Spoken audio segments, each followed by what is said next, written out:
Assalamualaikum warahmatullahi wabarakatuh. Di sini kami akan menjelaskan tugas besar SKO kami yang berjudul Perencanaan Desain Komunikasi Fiber Optik Bandung Purwakarta. Dengan anggota kelompok yang pertama ada Jihan Lutfia Fauzia dengan NIM 11012044118. Lalu yang kedua ada Harul Fadia Baiti Hanifa dengan NIM 11012040056. Terus yang selanjutnya ada Oriza Sativa dengan NIM 1101283 dan yang terakhir ada Mutiara Dewi Puspita Ningsi dengan NIM 11012040034. Tujuan yang pertama yaitu untuk mengetahui pemenuhan syarat dari desain prosedur yang direncanakan. Yang kedua untuk mengetahui beberapa nilai power link budget yang dibutuhkan. Lalu yang ketiga untuk mengetahui berapa nilai rise time budget yang dibutuhkan. Pokok bahasannya yang pertama ada pendahuluan, yang kedua ada dasar teori, yang ketiga ada desain prosedur, yang keempat ada rise time budget, yang kelima ada line code, dan yang terakhir itu ada kesimpulan.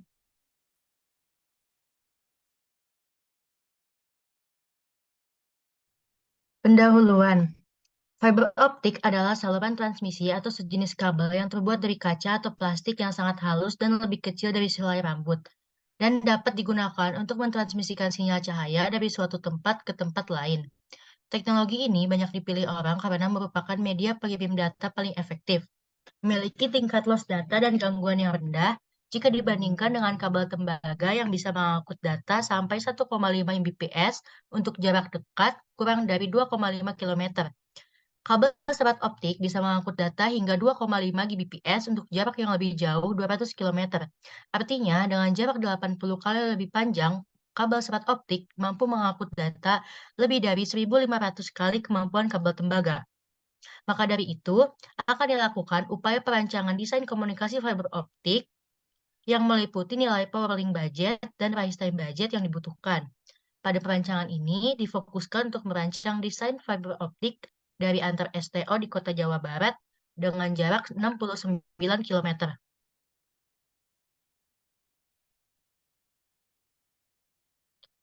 Selanjutnya, landasan teori. Fiber optik. Fiber optik adalah untayan tipis dari kaca atau plastik yang menghubungkan sumber daya ke tujuannya. Sumber cahaya yang digunakan biasanya adalah laser atau LED.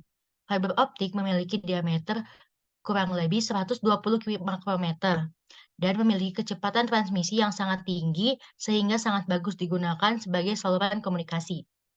Fiber optik ini terdiri dari dua jenis, yaitu fiber optik kabel dan optik plastik kabel atau POV. Fiber optik kabel banyak digunakan untuk transmisi jarak jauh, sementara POV hanya digunakan untuk komunikasi jarak pendek.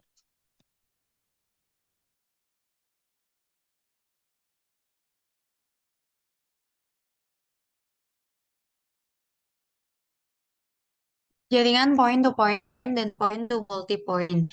Infrastruktur jaringan berbasis wireless atau nirkabel saat ini telah banyak digunakan dan menjadi salah satu pilihan untuk mendistribusikan akses internet ke klien.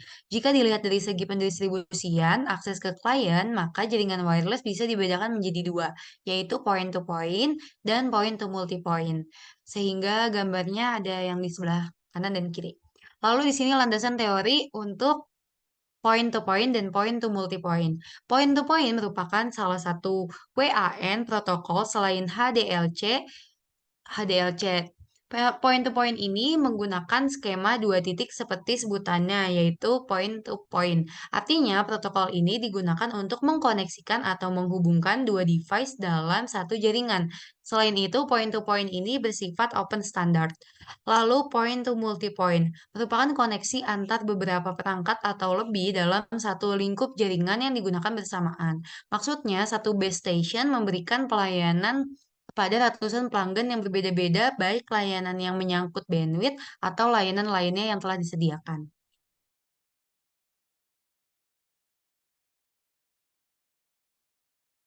Selanjutnya adalah perangkat jaringan fiber to the home atau FTTH. Yang pertama, Optical Line Termination atau OLT. OLT ini adalah suatu perangkat aktif yang berada di Central Office yang mempunyai fungsi sebagai mengubah sinyal elektrik menjadi sinyal optik, lalu menyampaikan informasi ke pelanggan sehingga mencapai jarak 20 km. Lalu yang kedua ada Optical Distribution Cabinet atau ODC. ODC adalah suatu perangkat pasif yang diinstalasi di luar Central Office. Bisa di sudut jalan atau lapangan outdoor, dan juga bisa di dalam ruangan atau indoor. Lalu ada Optical Distribution Point atau ODP. ODP adalah tempat terminasi kabel yang memiliki sifat-sifat tahan karatan, tahan cuaca ekstrim, kuat dengan konstruksi untuk dipasang di luar ruangan. ODP sendiri mempunyai fungsi sebagai tempat penyambungan kabel distribusi dan kabel drop yang terhubung ke pelanggan. Kemudian adalah passive splitter. Passive splitter merupakan perangkat yang fungsinya membagikan informasi sinyal optik. Passive splitter ini mempunyai kapasitas bermacam-macam, yaitu 1:2, 1:4, 1:8, 1:32, 1:64, dan 2:32. Lalu kemudian ada kabel fiber optik. Dalam ini jenis kabel yang digunakan adalah kabel feeder, kabel yang menghubungkan antara OLT sampai ODC. Lalu ada kabel distribusi, yaitu kabel yang menghubungkan antara ODC sampai ODP. Lalu ada kabel drop, kabel yang menghubungkan antara ODP dengan ONU atau pelanggan. Kemudian ada Optical Network Unit atau ONU. Optical Network Unit adalah perangkat aktif yang berada di akhir jaringan atau yang terletak di rumah pelanggan. Keluaran ONU ini berupa layanan telepon, data, dan video. ONU sendiri dapat mengubah sinyal optik menjadi sinyal elektrik yang bisa menampilkan sebuah layanan informasi yang di bawah.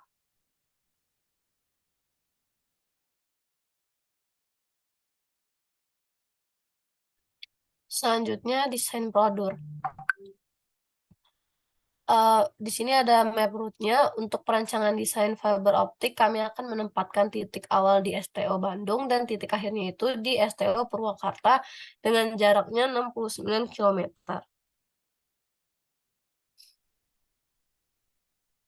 Parameter yang kami gunakan yaitu ada power link budget, rush time budget, dan bill of quantity.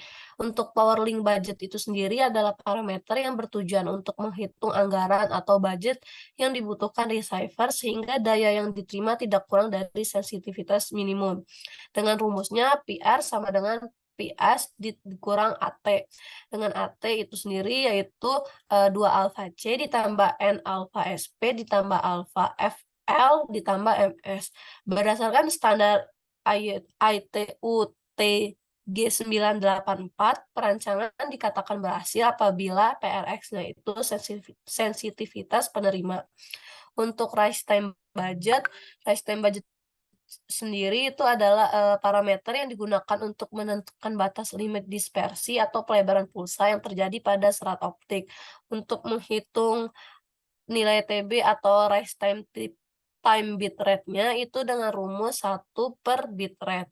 Lalu untuk menghitung rise time material itu dengan rumus T material sama dengan D dikali L dikali alfa lambda. Untuk T-nya itu sama dengan akar dari T material kuadrat ditambah TRX kuadrat ditambah TTX kuadrat. Selanjutnya, power receiver. Pada perancangan jaringan ini terdapat beberapa parameter atau spesifikasi yang digunakan.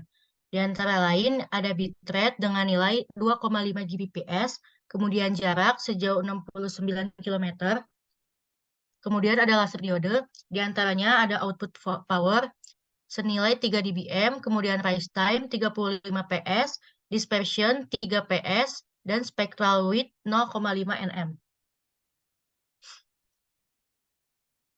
Kemudian loss connector 0,2 dB, loss join 0,1 dB, loss fiber 0,2 dB per kilometer, margin system 6 dB, receiver sensitivity min 40 dBm, price time 35 ps, dan fiber length per drum 4 km. Selanjutnya, kita akan menganalisa link power budget dan rise time budget. Yang pertama ada link power budget. Link power budget kita akan mencari nilai dari Haspel-Dram terlebih dahulu.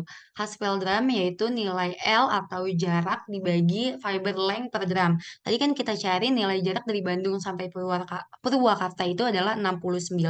Sehingga 69 dibagi 4 hasilnya adalah 17,25 yang dibulatkan menjadi 17 Haspel-Dram. Untuk mengetahui banyak sambungan, kita memakai hitungan NSP sama dengan L dibagi fiber length per dram dikurang 1, sehingga nilainya 69 dibagi 4 dikurang 1. Nilainya yaitu 16,25 dibulatkan menjadi 16 sambungan. Lalu kita mencari redaman total dengan rumus NAC ditambah NSP dikali ASP, alfa SP ditambah LAF ditambah MS atau margin. Sehingga nilainya itu, tadi kan nilai N itu 2 dikali AC itu redaman konektor, nilainya 0,2 dB, lalu NSP 16 dikali 0,1 dB, ditambah 69 dikali 0,2 ditambah 6, sehingga nilainya itu 21,6 dB. Lalu di sini ada nilai dari daya terima. Daya terima itu nilainya daya output dikurang AT. Sehingga nilainya itu 3 dBm dikurang 21,6 dB. Sehingga nilainya itu negatif 18,6 dBm. Nah, syarat LPB ini terpenuhi jika nilai PRX-nya itu lebih dari sama dengan sensitivitas penerima. Sedangkan nilai di sini yaitu negatif 18,6 dBm harus lebih besar dari sama dengan negatif 40 dBm. Lalu yang kedua, kita akan menghitung rise time budget. Untuk menghitung rise time budget, di sini kita tentukan rise time bitrate, yaitu TB sama dengan 1 dibagi bitrate. Nilai bitrate sendiri 2,5 dikali 10 pangkat 9, sehingga nilainya itu 0,4 ns. Lalu kita menghitung rise time material atau T material. Di sini kita menghitung D dikali L dikali alfa lambda sehingga sama dengan 3 PS dibagi 6 dibagi Nm dikali 69 km dikali 0,5 Nm. Hasilnya yaitu T-matnya itu 1,3,5 PS. Lalu kita mencari TCYS. Itu rumusnya yaitu akar 103,5 kuadrat ditambah 35 kuadrat ditambah 0,5 kuadrat. Sehingga nilainya 0,10926 dan selanjutnya 6 ns. Lalu di sini ada mode NRZ dan RZ. Di sini kita cari yang pertama yaitu NRZ. NRZ adalah nilai TSYS yang kita cari tadi harus kurang dari TB dikali 70%. Sehingga kita dapatkan nilai TB dikali 70% itu 0,28. Maka mode NRZ-nya itu terpenuhi. Lalu RZ, kalau RZ, kita mencari nilai TSYS kurang dari TB dikali 35%. Sehingga TB dikali 35% itu nilainya 0,14. Maka mode RZ itu terpenuhi.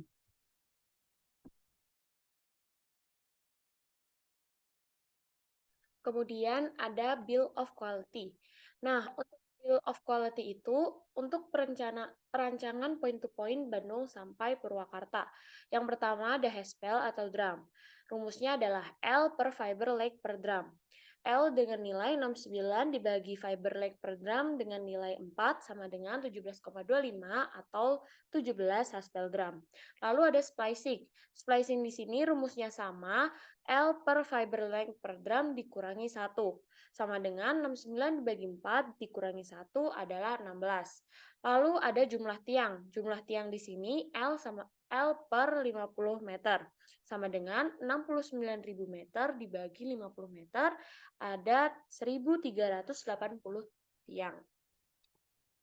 Oke, selanjutnya di sini ada Bill of Quality dari perancangan yang kita digunakan dari Bandung sampai Purwakarta.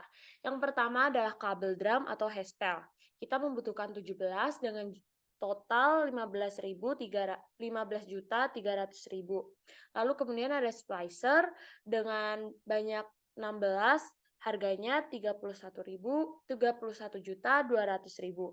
Lalu kemudian ada konektor, jumlahnya ada 2, harganya 68.000. Lalu ada audisi 48 core, jumlahnya ada 2, totalnya 14.740.000. Lalu ada ODP 16 core, jumlahnya 2.960.000. Lalu ada passive splitter audisi 1:16, jumlahnya 8 dan totalnya 4.160.000. Lalu ada passive splitter ODP 1:8, jumlahnya 4, totalnya 1.640.000. Lalu yang terakhir ada tiang besi sepanjang 7 meter dengan banyaknya 1.380 buah, totalnya 1.311.311 dan total dari bill of quality yang kami rancang adalah 1.381.068.000.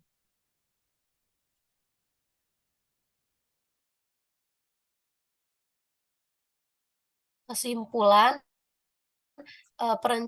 perencanaan desain komunikasi fiber optik dengan skema rute titik STO Bandung ke titik STO Purwakarta dengan jarak 69 km itu didesain telah memenuhi syarat PRX lebih dari sama dengan sensitivitas penerima, sehingga tidak perlu perancangan ulang untuk desainnya. Yang kedua itu beberapa parameter yang dibutuhkan dalam perancangan desain komunikasi fiber optik, yaitu perhitungan link power budget sudah terpenuhi dengan syarat yaitu PRX-nya lebih dari sama dengan sensitivitas penerima dengan nilai sebesar minus 18,6 dBm. Untuk perhitungan rise time budget terdapat dua nilai yaitu rise time bit rate dengan nilai sebesar 0,4 ns dan rise time materialnya itu dengan nilai 0,109262 sekian ns. Yang kesimpulan untuk ketiganya yaitu perhitungan bill of quality pada perancangan desain komunikasi fiber optik ini meliputi estimasi harga bahan dan alat yang digunakan. Untuk jarak 69 km dibutuhkan sebanyak 17 buah aspal drum di setiap 4 km ruas jalannya. Perancangan ini merupakan point to point sehingga dibutuhkan masing-masing 2 audisi dan ODP di setiap titik STO. Sekian presentasi dari kelompok kami. Mohon maaf apabila ada salah. Assalamualaikum warahmatullahi wabarakatuh.